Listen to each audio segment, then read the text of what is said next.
Hi කොහොමද ඉතින් ඔයාලට? හෝ පොඩ්ඩක් කොහොම ඉන්න. මීට අවුරුදු බර ගානකට කලින් ඔයාට උන කුජීත සිද්ධියක් ගැන පාන්දර 3ටත් නිදි නැතුව කල්පනා කරනව නේද? ඔයා තැන් වල ලැජ්ජ වුණ හැටි හීනෙනුත් මෙවි පේනවා වගේ නේද? හරියට වගේ ක්‍රෂ් එක ඉස්සර වැටෙන හැටි. එහෙම නැත්නම් ඔයා අඳුරන කෙනෙක් කියලා හිතාගෙන වෙන කෙනෙක්ට අතවනපු හැටි. මේ වගේ කුජීත සිද්ධි බර ගානක් ඇති නේද? හරි එහෙනම් වැඩි කතා නැතුව අපි අද බලමුකෝ ඒකට මොකද්ද ඔයාලට කරන්න පුළුවන් කියලා. ඉතින් ඇත්ත කතාව තමයි මේක ඔයාට විතරක් නෙමෙයි හැමෝටම වෙන දෙයක්. වෙනස තියෙන්නේ සමහරු hina වෙලාව කමතක කරලා දාද්දි සමහරු නිදා ගන්න ගියත් ඕක ගැනම හිතන එක. හරියට ඔයා වගේ. මුලින්ම බලමුකෝ ඇයි දැන් අපිට ඔය වගේ නෝන්ඩි දේවල් වලදී ලැජ්ජ හිතෙන්නේ කියලා.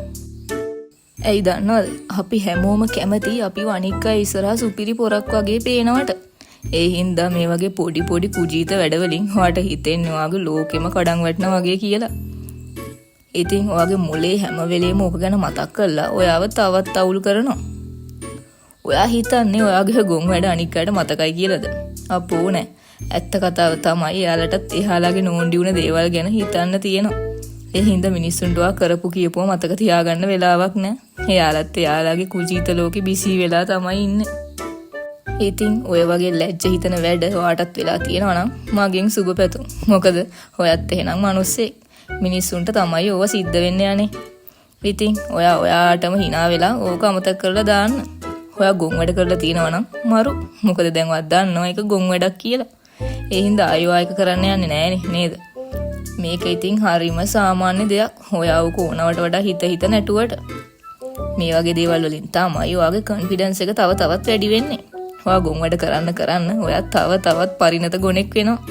මොකද ඔයා දන්නවා ඊළඟට වෙන දේ. ඒ හින්දා ඔයා ගොන් වැඩේම වෙනස් විදිහකට තමයි ආයෙත් කරන්න උත්සාහ කරන්නේ. ඉතින් ඕක ගැන ඕනට වඩා හිතන්න යන්න එපා. අපි හැමෝම සර්ව සම්පූර්ණ මිනිස්සු නෙමෙයි. වැරදි යන ගමන තමයි ලස්සනම.